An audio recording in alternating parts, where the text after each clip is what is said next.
guys, welcome back to AVB Learning Channel. இன்னைக்கு நம்ம சேனல்ல என்ன இன்ஃபர்மேஷன் சொல்ல போறேன் அப்படின்னு பாத்தீங்கன்னா CEC கான ரேங்க் லிஸ்ட் வந்து நேத்து வெளியிட்டிருக்காங்க. சோ எல்லாரும் பார்த்திருப்பீங்க. இந்த முறை எப்படி வெளியிட்டிருக்காங்கன்னா காலேஜ் வைஸ்ல ஓவரால் ரேங்க் லிஸ்ட் வந்து வெளியிட்டிருக்காங்க. சோ அத பார்க்காதவங்க இந்த வீடியோ மூலமா எப்படி பார்க்கிறது அப்படிங்கறத நீங்க வந்து தெரிஞ்சுக்கலாம். சோ இந்த ரேங்க் லிஸ்ட பார்த்ததுக்கு அப்புறம் சில பேருக்கு நிறைய கேள்வி வந்து காமனா வந்து எழுந்திருக்கும். அந்த क्वेश्चंसக்கான பதில தான் நம்ம இந்த வீடியோல வந்து நம்ம கிளியரா பார்க்க போறோம். சோ வீடியோவை ஸ்கிப் பண்ணாம பாருங்க. அதுதான் ரொம்ப முக்கியம். அப்பதான் நீங்க ஒவ்வொரு விஷயத்தையும் நீங்க வந்து நல்லா தெரிஞ்சுக்க முடியும். சோ ஃபர்ஸ்ட் என்ன क्वेश्चन நமக்கு எல்லாரும் காமனா தோணி இருக்கும் அப்படின்னா நம்மளுடைய ரேங்க் லிஸ்ட்ல நம்ம நேம் வந்து எந்த பொசிஷன்ல இருக்கு, அதாவது ரேங்க் வைஸ் லிஸ்ட்ல எப்படி இருக்கு, கம்யூனிட்டி வைஸ் எப்படி இருக்கு அப்படிங்கிற क्वेश्चन வந்து இருக்கும். அதுக்கு அடுத்தது நேம் லிஸ்ட் வந்ததுக்கு அப்புறம் நம்ம நெக்ஸ்ட் என்ன பண்ணணும் அப்படிங்கிற क्वेश्चन வந்து காமனா வந்திருக்கும். இதை தவிர்த்து டாக்குமெண்ட் வெரிஃபிகேஷன் எப்ப இருக்கும், அது எங்க நடக்கும், அதுக்கு என்னென்ன டாக்குமெண்ட்லாம் நம்ம கொண்டு போகணும் அப்படிங்கிற கேள்வியும் சில பேருக்கு இருக்கும். அதுக்கப்புறம் நம்மளுடைய ரேங்க் லிஸ்ட்ல நம்மளுடைய நேம் இந்த பொசிஷன்ல இருக்கு, அதாவது 800 and 600 இந்த மாதிரி ரேங்க் லிஸ்ட்ல நம்ம இருந்தா நமக்கு சீட் கிடைக்குமா கிடைக்காதா அப்படிங்கிற ஒரு क्वेश्चन வந்து காமனா இருக்கும். அதை தவிர்த்து நமக்கு எல்லாருக்கும் காமனா தெரிஞ்ச விஷயம் என்னன்னு பாத்தீங்கன்னா டென்டேட்டிவ் அட்மிஷன் ஷெட்யூல் வந்து ஆல்ரெடி ரிலீஸ் பண்ணிருக்காங்க. சோ அதன்படி தான் நேத்து வந்து ரேங்க் லிஸ்ட் வெளியிட்டாங்க. அவங்க என்ன சொல்லிருக்காங்கன்னா ஸ்பெஷல் கேட்டகரிக்கான அட்மிஷன் வந்து 7/10/2024 அன்னைக்கும், ஜெனரல் கேட்டகரிக்கான அட்மிஷன் 8/10/2024 அன்னைக்கும் நடைபெறும் அப்படிங்கிற மாதிரி சொல்லியிருந்தாங்க. சோ அதை பத்தியான மொத்த முழு தகவலை தான் நம்ம இந்த வீடியோல நம்ம பார்க்க போறோம். வீடியோவை ஸ்கிப் பண்ணாதீங்க. உங்களுடைய ஃப்ரெண்ட்ஸுக்கு இந்த வீடியோ ஷேர் பண்ணி அவங்களுக்கும் இந்த இன்ஃபர்மேஷனை தெரியப்படுத்துங்க. சரி வாங்க நெக்ஸ்ட் என்ன இருக்கு அப்படிங்கறத பார்க்கலாம்.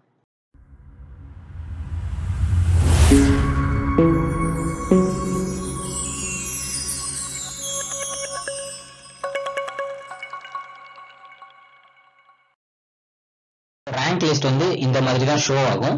பிரசிடென்சி காலேஜுக்கு ஓவரால் ரேங்க் லிஸ்ட் வந்து ஒரு PDF கொடுத்திருக்காங்க. தியாகராஜா காலேஜுக்கான ஓவரால் ரேங்க் லிஸ்ட் ஒரு PDF கொடுத்திருக்காங்க. சோ நீங்க இதுல போயிட்டு தான் உங்களுடைய ஓவரால் ரேங்க்ல நீங்க எந்த பொசிஷன்ல இருக்கீங்க, உங்களுடைய கம்யூனிட்டி வைஸ்ல நீங்க எந்த பொசிஷன்ல இருக்கீங்க அப்படிங்கறத தெரிஞ்சுக்க முடியும். இது வரைக்கும் ரேங்க் லிஸ்ட பார்க்காதவங்க அது எப்படி பாக்குறது அப்படிங்கறத நான் வந்து சொல்றேன். அதை அந்த மாதிரி நீங்க வந்து செக் பண்ணீங்க அப்படின்னா உங்களுடைய நேம் லிஸ்ட் வந்து பாத்துக்கலாம். இதுக்கு முன்னாடி நீங்க பார்த்தவங்க என்னுடைய கம்யூனிட்டி வைஸ்ல எப்படி செக் பண்றதுன்னு தெரியல அப்படிங்கன்னா அதுக்கான இதுவும் நான் வந்து சொல்லியிருக்கேன். அதையும் பார்க்கலாம். ஃபர்ஸ்ட் உங்களுடைய கூகுள் சர்ச் ஓபன் பண்ணிக்கங்க. ஓபன் பண்ணிட்டு அங்க இருக்கிற சர்ச் பார்ல CECC அப்படின்னு சொல்லி டைப் பண்ணுங்க. வேற எதுவுமே தேவையில்ல. இதை டைப் பண்ணி நீங்க என்டர் கொடுத்தீங்கன்னா ஃபர்ஸ்ட் லிங்க் உங்களுக்கு ஷோ ஆகும். சோ அந்த லிங்க் நீங்க கிளிக் பண்ணா மட்டும் போதும், உங்களுக்கு டைரக்ட் ஹோம் பேஜ் வந்து இந்த மாதிரி ஷோ ஆகும். சோ இந்த இதுல பாத்தீங்கன்னா competitive examinations coaching centre Chennai அப்படின்னு நமக்கு ஹோம் பேஜ் ஷோ ஆகும். சோ இந்த பேஜ்ல தான் உங்களுக்கு லேட்டஸ்டா இந்த நியூஸ் வந்து நீங்க வந்து கரண்ட்ல நியூ அப்படிங்கிற மாதிரி போயிட்டு இருக்கும். சோ இதுல பாத்தீங்கன்னா பிரசிடென்சி காலேஜ், தியாகராஜா காலேஜ் அப்படிங்கிற மாதிரி கொடுத்திருக்காங்க. சோ ஃபர்ஸ்ட் நான் இந்த லிங்கை கிளிக் பண்ணிக்கிறேன். இந்த லிங்கை கிளிக் பண்ணதும் உங்களுக்கு வந்து இந்த மாதிரி வந்து PDF வந்து ஓபன் ஆகும். சோ இதை டவுன்லோட் பண்ணிக்கங்க. டவுன்லோட் பண்ணிட்டு பாத்தீங்க அப்படின்னா உங்களோட நேம் லிஸ்ட்டை செக் பண்ணிக்கலாம். சோ இதுல பாத்தீங்கன்னா ரேங்க், கம்யூனிட்டி வைஸ், அதாவது ஓவரால் ரேங்க், கம்யூனிட்டி வைஸ் கொடுத்திருப்பாங்க. அண்ட் உங்களுடைய நேம் வந்து நீங்க கரஸ்பாண்டா அதுக்கேற்ற மாதிரி பாத்துக்கலாம். சோ இத பாத்தீங்கன்னா நிறைய பேஜஸ் இருக்கும். சோ உங்களுடைய நேமை நீங்க தேடணும் அப்படின்னா நீங்க அங்க இருக்கிற ஃபைண்ட் டெக்ஸ்ட் ஆர் டூல்ஸ் அப்படிங்கிற சர்ச் பாரை கிளிக் பண்ணி உங்களுடைய கம்யூனிட்டி வந்து என்டர் பண்ணுங்க. லைக் MBC BC அப்படிங்கிற மாதிரி நீங்க எந்த கம்யூனிட்டியோ நீங்க அந்த கம்யூனிட்டியை ஜஸ்ட் என்டர் பண்ணீங்கன்னா அந்த கம்யூனிட்டி வைஸ்ல எவ்வளவு கேண்டிடேட்ஸ் இருக்காங்க அப்படின்னு ஷோ ஆகும். சோ இப்போ MBC அப்படின்னு போட்டிருக்கேன், 692 அப்படின்னு வந்திருக்கு. சோ இதுல பாத்தீங்கன்னா உங்களுக்கு ஒவ்வொரு கம்யூனிட்டி, அதாவது ஃபர்ஸ்ட் MBC, செகண்ட், தேர்ட் அந்த மாதிரி ஷோ ஆகும். அதுல நீங்க வந்து ஒவ்வொரு பேஜா கிளிக் பண்ணிட்டே போவீங்க. உங்களுக்கு இந்த MBC அப்படிங்கிற சிம்பிள் வந்து தாண்டிட்டு வந்துட்டே இருக்கும் சர்ச்சிங்ல. சோ அதுக்கு நேரம் உங்களுடைய நேம் இருக்கா அப்படிங்கறத நீங்க வந்து பார்த்துட்டே வாங்க. சோ இப்படி பார்த்துட்டு இருக்கும்போது உங்களுடைய கம்யூனிட்டிக்கு நேரா உங்க நேம் எங்க வருதோ அந்த இடத்துல இருக்கக்கூடிய உங்களுடைய ரேங்க், ஓவரால் ரேங்க் வந்து ஷோ ஆகும். சோ இப்ப பாத்தீங்கன்னா என்னுடைய இது நான் சர்ச் பண்ணது எனக்கு பேர் இங்க வந்துருச்சு. என்னோட பேர் வந்து பூபதி A. ரேங்க் லிஸ்ட் வந்து எனக்கு 220 அப்படிங்கிற மாதிரி வந்திருக்கு. ஓகேங்களா? சோ இது வந்து overall rank list. MBC category கொடுத்திருக்கேன்.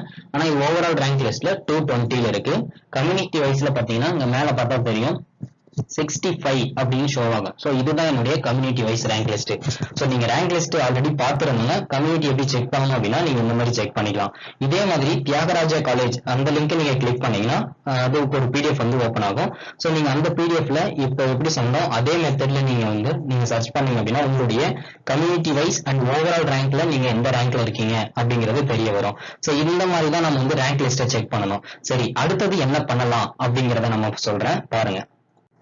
ஒரு வழியா நேம் லிஸ்ட் வந்துருச்சு, நெக்ஸ்ட் என்ன பண்றது அப்படிங்கிற மைண்ட் செட் தான் இப்ப எல்லாருக்குமே ஓடிட்டு இருக்கும். சோ அதுக்கு முன்னாடி ஒரு சில கொஸ்டின்ஸ் எல்லாம் நான் வந்து இப்பவே சொல்லிடுறேன், அதெல்லாம் நம்ம வந்து அதுக்கேற்ற மாதிரி நீங்க ப்ரிப்பேர் ஆகிடுங்க. Rank and community wise position கேட்டிருந்தீங்க, அதான் நம்ம கொஞ்ச நேரத்துக்கு முன்னாடி பார்த்தோம். அந்த மெத்தட்ல நீங்க போய் உங்களுடைய rank and community wise position நீங்க வந்து செக் பண்ணிக்கலாம். அடுத்தது அட்மிட் கார்டு எப்படி இருக்கும் அப்படின்னு கேட்டிருந்தீங்க. அட்மிட் கார்டை பொறுத்த வரைக்கும் ஹால் டிக்கெட் மாதிரி தான் இருக்கும். இங்க பாத்தீங்கன்னா உங்களுக்கு தெரியும், இந்த மெத்தட்ல தான் அட்மிட் கார்டு ரிலீஸ் பண்ணுவாங்க. சோ இது அட்மிஷனுக்கு 2-3 டேஸ் முன்னாடி வந்து ரிலீஸ் பண்ணுவாங்க. அப்போ நம்ம டவுன்லோட் பண்ணிக்கலாம். அதை பிரிண்ட் எடுத்துட்டு அட்மிஷன் டைம்ல நம்ம போற மாதிரி இருக்கும். சோ அது எப்படி இருக்கும் அப்படிங்கறத அட்மிட் கார்டு ரிலீஸ் ஆனதும் நான் அந்த தகவலை வந்து உங்களுக்கு அப்டேட் பண்றேன். அடுத்தது என்னென்ன டாக்குமெண்ட்ஸ் கொண்டு போகணும் அப்படின்னு நிறைய பேருக்கு கண்டிப்பா அந்த கொஸ்டின் வந்திருக்கும். என்னென்ன டாக்குமெண்ட்ஸ் அப்படிங்கறத நான் சொல்றேன், நோட் பண்ணிக்கோங்க. நோட் பண்ணிட்டு அதை ரெடி பண்ணி வச்சுக்கோங்க. ஓகேங்களா? சோ ஃபர்ஸ்ட் போட்டோ வந்து 2 போட்டோ வந்து கேக்குறாங்க. நீங்க அட்லீஸ்ட் ஒரு 4 போட்டோஸ் வந்து நீங்க கொண்டு போங்க. 10th mark sheet, 12th mark sheet original தான் கேட்பாங்க. சோ அதனால ஒரிஜினல் சர்டிபிகேட்டை கையில வச்சுக்கோங்க. உங்களுடைய 10th mark sheet, 12th mark sheet காலேஜ்ல இருந்தது, நீங்க காலேஜ் படிச்சிட்டு இருக்கீங்க அப்படின்னா ஒரு ரெக்வெஸ்ட் லெட்டர் மாதிரி உங்க டிபார்ட்மெண்ட்ல கொடுத்து வாங்கி வச்சுக்கோங்க. அட்மிஷன் டைம்ல ஒரிஜினல் மட்டும் தான் அலோவ் பண்ணுவாங்க. அடுத்தது ஹையஸ்ட் எஜுகேஷன் குவாலிஃபிகேஷன், நீங்க அப்ளிகேஷன் போடும்போது என்ன ஹையஸ்ட் குவாலிஃபிகேஷன் கொடுத்தீங்களோ அதுக்கான ப்ரூஃபும் நீங்க வந்து கொண்டு போற மாதிரி இருக்கும். அடுத்தது கம்யூனிட்டி சர்டிபிகேட், ஆதார் கார்டு, இதெல்லாம் ஒரிஜினல் வந்து கொண்டு போகணும். இதை தவிர்த்து ஸ்பெஷல் கேட்டகரியில widow, ex serviceman and disability கொடுத்திருந்தீங்க அப்படின்னா அதுக்கான ப்ரூஃபும் வந்து நீங்க கொண்டு போற மாதிரி இருக்கும். இது எல்லாமே ஒரிஜினல் மட்டும்தான் அலோவ் பண்ணுவாங்க. சோ வெரிஃபிகேஷன் டைம்ல நீங்க ஒரிஜினல் கொண்டு போகணும். ஒரிஜினலை ஜஸ்ட் வெரிஃபை பண்ணிட்டு உங்ககிட்ட ரிட்டர்ன் பண்ணிடுவாங்க. ஜெராக்ஸை பொறுத்த வரைக்கும் ஒவ்வொரு ப்ரூஃப்ல ஒரு 3 காப்பி வந்து ஜெராக்ஸ் போட்டுக்குங்க. அட்மிஷன் வந்து 2 காலேஜுக்குமே ஒரே பிளேஸ்ல தான் லாஸ்ட் இயர் நடத்தினாங்க. இந்த இயரும் அப்படிதான் இருக்கும். நீங்க முக்கியமா கொண்டு போக வேண்டிய உங்களுடைய ஒரிஜினல் சர்டிபிகேட்ஸ் தான் முக்கியமானது. நீங்க அதை மிஸ் பண்ணிட்டீங்க அப்படின்னா அட்மிஷன் டைம்ல ரிஜெக்ட் ஆகிறதுக்கு சான்ஸ் இருக்கு. அதை ரெடி பண்ணி வச்சுக்கோங்க. அடுத்தது என்னன்னு பாத்தீங்கன்னா சீட் கிடைக்குமா கிடைக்காதா அப்படிங்கறதுதான் எல்லாருக்குமே இருக்கக்கூடிய ஒரு கேள்வி. ஏன்னா நேம் லிஸ்ட் வந்துருச்சு, ரேங்க் லிஸ்ட்ல நம்மளுடைய ரேங்க் வந்து 1000ல இருக்கு, 1200ல இருக்கு அப்படிங்கலாம் வந்து ரொம்ப கவலைப்பட்டு இருப்பீங்க. சோ ரேங்க் லிஸ்ட் பொறுத்து நீங்க எதையுமே நீங்க வந்து கவலைப்படாதீங்க. அட்மிஷன் டைம்ல எத்தனை பேர் அங்க வந்து அட்மிட் ஆகுறாங்களோ அதை பொறுத்து தான் நமக்கு ரேங்க் சீட் கிடைக்குமா கிடைக்காதா அப்படிங்கறத நம்ம சொல்ல முடியும். வேற எந்த ஒரு கன்ஃபர்மேஷன் நம்மளால கொடுக்க முடியாது. ஏன் அப்படின்னா அட்மிஷன் போட்ட எல்லாருமே வந்து அட்மிஷன் டைமுக்கு போடுறது கிடையாது. அப்ளிகேஷன் போட்டவங்க நிறைய பேர் காலேஜ் படிச்சுட்டு இருப்பாங்க. சோ அவங்களால அந்த டைமிங் செட் ஆகாம இருக்கலாம். இந்த மாதிரி நிறைய விஷயம் இருக்கு. சோ இதனால நிறைய பேர் வந்து அந்த அட்மிஷன் சென்டருக்கே போக மாட்டாங்க.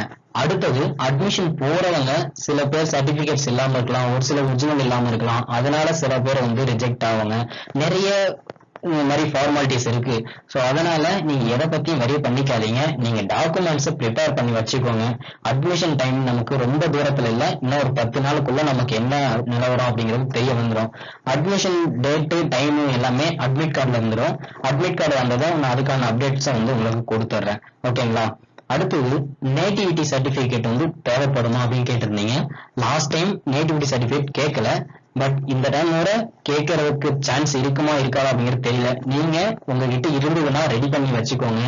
இல்லாதவங்க சேவையில ஒரு 60 ரூபா கட்டினீங்க அப்படின்னா உங்களுக்கு அந்த சர்டிபிகேட்டும் ஒரு 3 டேஸ்ல வந்து கிடைச்சிடும். சோ அதனால நீங்க ரெடி பண்ணி வச்சுக்கோங்க. ஏன்னா இதனால உங்களுடைய அட்மிஷன் வந்து ரிஜெக்ட் ஆக தேவையில்லை. ஓகேங்களா? சோ அதனால எல்லா சர்டிபிகேட்டுமே நீங்க வந்து கையில கொண்டு போகணும், ஒரிஜினல் கொண்டு போகணும். அதை மட்டும் ஞாபகத்தை வச்சுக்கோங்க.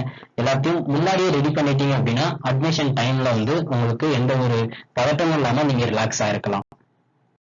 கமெண்ட் பாக்ஸ்ல நிறைய பேர் கமெண்ட் பண்ணிருந்தீங்க, அதுக்கான பதில தான் இப்ப பார்க்க போறோம். அதுக்கு முன்னாடி என்னென்ன கமெண்ட் பண்ணிருக்கீங்க அப்படிங்கறத நான் ரீட் பண்ணிடுறேன். அதுக்கப்புறம் என்ன சொல்யூஷன் அப்படிங்கறத நான் சொல்றேன். சோ ஃபர்ஸ்ட் என்னன்னா செலக்டட் கேண்டிடேட்ஸ் லிஸ்ட் எப்போ வெளியிடுவாங்கன்னு கேட்டிருக்காங்க. அடுத்தது 696 ரேங்க்ல இருக்க, நான் செலக்டடா இல்லையா எப்படி தெரிஞ்சுக்கிறதுன்னு கேட்டிருக்கீங்க. அடுத்தது 344 அந்த ரேங்க்ல இருக்கிற பிரசிடென்சி காலேஜ்ல நான் அப்ளை பண்ணிருக்கேன், சோ இதை பத்தி கொஞ்சம் சொல்லுங்க அப்படின்னு கேட்டிருக்கீங்க. அடுத்தது after the name list admit card வந்து நமக்கு ரிலீஸ் ஆகுமா இல்ல நம்மளே வந்து டைரக்டா அந்த டேட் அன்னைக்கு நம்ம போகணுமா அப்படின்னு கேட்டிருந்தீங்க. அடுத்தது என்ன கேட்டிருக்கீங்க, நெக்ஸ்ட் என்ன பண்ணணும் அப்படிங்கிற வீடியோ போட சொல்லியிருக்கீங்க. அந்த வீடியோஸ் தான் இப்போ மேக் பண்ணியிருக்கேன். அடுத்தது பாத்தீங்கன்னா அட்மிஷன் கிடைக்கலனாலும் நாம வந்து அட்டன் பண்ண முடியுமா அப்படிங்கிற மாதிரி கேட்டிருக்கீங்க. அவருக்கு அவங்க ஆல்ரெடி அட்டன் பண்ணவங்க யாரோ சொன்னதா சொல்லியிருக்கீங்க. ஓகே, அதை பத்தி என்னன்னு சொல்றேன். அடுத்தது 800 ரேங்க், ஸோ சேம் கொஸ்டின் தான். கம்யூனிட்டியில எப்படி செக் பண்றது. ஸோ இந்த வீடியோ பார்த்துருந்தீங்கன்னா உங்களுக்கு அதுக்கு கிளாரிட்டி கிடைச்சிரும். அடுத்து ஆஃப்டர் என்ன பண்ணணும், ஓகே. அடுத்து ப்ரோ அட்மிஷன் கார்டு எப்படி வரும், நெக்ஸ்ட் என்ன பண்ணணும். ஸோ ஆக மொத்தம் எல்லாருமே காமனா ஒரே கொஸ்டினை தான் திருப்பி திருப்பி உங்க மெத்தட்ல இருந்து கேட்டிருக்கீங்க. ஓகே, இது எல்லாத்துக்கும் பதில் வந்து பாதி இந்த வீடியோல முடிஞ்சிருக்கும். மீதி இருக்கிறத சொல்றேன். செலக்டட் கேண்டிடேட்ஸ் லிஸ்ட் அப்படின்னு தனியா எதுவும் கிடையாது. ஓவரால் ரேங்க் லிஸ்ட்டை வச்சுதான் வந்து அட்மிஷனுக்கு கூப்பிடுவாங்க. அது அவங்களே ஒரு நாளைக்கு ஃபர்ஸ்ட், அதாவது ஃபர்ஸ்ட் ரேங்க்ல இருந்து 300 ரேங்க், இந்த மாதிரி இந்த ரேங்க்ல இந்த ரேங்க்கு இன்னைக்கு அட்மிஷன் அப்படிங்கிற மாதிரி அவங்க சொல்லிடுவாங்க. அதை பொறுத்து நீங்க வந்து அந்த டேட்ல நீங்க வந்து அன்னைக்கு போய்க்கிற மாதிரி இருக்கும். இந்த என்னோட ரேங்க் 696, 344, 800, ஸோ இப்படிலாம் இருக்கு. நான் செலக்டடா இல்லை அப்படின்னு தெரிஞ்சுக்கிறது, அட்மிஷன் கிடைக்குமா அப்படிங்கிற மாதிரி கேட்டிருக்கீங்க. செலக்டட் அப்படிங்கிறத பொறுத்து நீங்க அட்மிஷன் டைம்ல இன்டர்வியூ அட்டன் பண்ணிட்டு வெளியில வந்ததுக்கு அப்புறம் தான் உங்களுக்கே தெரியும் நீங்க செலக்டடா ரிஜெக்டடா அப்படின்னு. ஏன் அப்படின்னா இதப்போ வந்து நம்ம எந்த ஒரு கன்ஃபர்மேஷன் கொடுக்க முடியாது. அங்க எத்தனை பேர் ஒரு நாளைக்கு வந்து அட்மிஷன் போட்டு வெளில வராங்களோ அதை பொறுத்து தான் அடுத்தடுத்த கேண்டிடேட்ஸ் வந்து உள்ள போற மாதிரி இருக்கும். ஸோ அதனால நம்ம எந்த ஒரு டீட்டெயிலுமே இப்போ நம்ம வந்து சொல்ல முடியாது. ஓகேங்களா, நீங்க டாக்குமெண்ட்ஸ் எல்லாம் ரெடி பண்ணி வச்சுக்கோங்க. கண்டிப்பா வந்து உங்களுக்கான அட்மிஷன் வந்து கிடைக்கும். ஓகேங்களா, ஸோ ரேங்க் லிஸ்ட் எல்லாம் பொறுமை கிடையாது. என்ன அப்படின்னா நீங்க ஒரு 300, 500 அப்படின்னீங்கன்னா அவங்க ஒரு நாளைக்கு போறாங்கன்னா அடுத்து இருக்கிற ரேங்க் லிஸ்ட்ல இருக்கவங்க அடுத்த டைம்லயோ இல்ல அடுத்த நாள்லயோ நீங்க போற மாதிரி இருக்கும். அவ்வளவுதான். ஸோ அதனால நீங்க அதை பத்தி நீங்க வந்து எந்த ஒரு வரியும் பண்ணிக்க வேணாம். மேக்ஸிமம் வேற எதுவும் கேட்டேன். அப்புறம் மெயினான கொஸ்டின் என்னன்னா, அட்மிஷன் கிடைக்காதனால நம்ம கிளாஸ் அட்டன் பண்ணிக்கலாமா அப்படிங்கிற மாதிரி கேட்டிருந்தீங்க. அட்மிஷன் கிடைக்கல அப்படின்னா அட்டன் பண்றது அப்படிங்கிறது தெரியல, கரெக்டா என்ன பண்ணுவாங்க அப்படிங்கிறது தெரியல. ஆனா லாஸ்ட் இயர்ல யாரோ சொன்னாங்க அப்படிங்கிற மாதிரி தான் நீங்க சொல்லியிருக்கீங்க.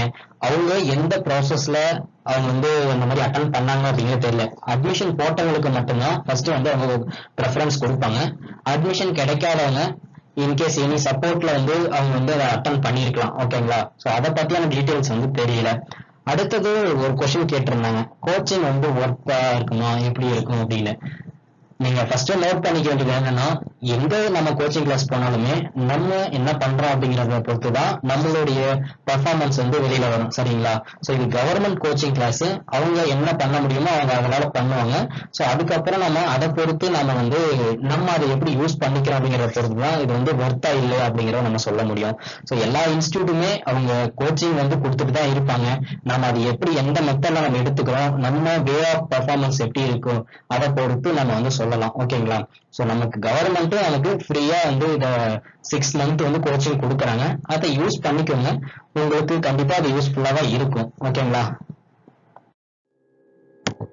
தேங்க்ஸ் ஃபார் வாட்சிங். இந்த வீடியோ உங்களுக்கு கண்டிப்பா பிடிச்சிருக்குன்னு நினைக்கிறேன். பிடிச்சிருந்தா ஒரு லைக் பண்ணிடுங்க. அப்படியே உங்களுடைய நண்பர்களுக்கும் இந்த வீடியோவை ஷேர் பண்ணிடுங்க. அப்புறம் இந்த அப்ளிகேஷன் போட்டதுல உங்களுக்கு ஏதாவது டவுட் இருந்தா கமெண்ட் பாக்ஸ்ல கமெண்ட் பண்ணுங்க. நான் எவ்வளவு குயிக்கா முடியுமோ உங்களுக்கு ரெஸ்பான்ஸ் பண்றேன். ஸோ இது போன்ற ஒவ்வொரு அப்டேட்ஸும் உங்களுக்கு வேணும் அப்படின்னா நம்ம சேனலை சப்ஸ்கிரைப் பண்ணி வச்சுக்கோங்க. நிறைய பேர் சப்ஸ்கிரைப் பண்ணியிருக்கீங்க, ரொம்பவே சந்தோஷம், நன்றி. ஆனால் நிறைய பேர் இந்த நோட்டிஃபிகேஷன் சிம்பிளை வந்து ஆஃப் பண்ணி வச்சுருக்கீங்க. ஸோ இது நீங்கள் ஆன் பண்ணி வச்சுருந்தா மட்டும்தான் நான் போடுற ஒவ்வொரு வீடியோட அப்டேட்ஸும் உங்களுக்கு வந்து சேரும். இதனால் என்ன டிராபேக்ஸ் அப்படின்னா, நீங்கள் ஆஃப் பண்ணி வைக்கும்போது நான் கொடுக்குற முக்கியமான இன்ஃபர்மேஷன் கூட உங்களுக்கு வந்து சேராமல் போயிடுது. ஸோ அதை மறக்காமல் ஆன் பண்ணி வச்சுக்கோங்க. நம்ம சேனலை தொடர்ந்து நீங்கள் பார்த்துட்டே வந்தீங்கன்னா இது போன்ற தகவல்களை வந்து உங்களுக்கு தெரியப்படுத்துகிறேன். ஸோ தேங்க்யூ ஃபார் வாட்சிங்.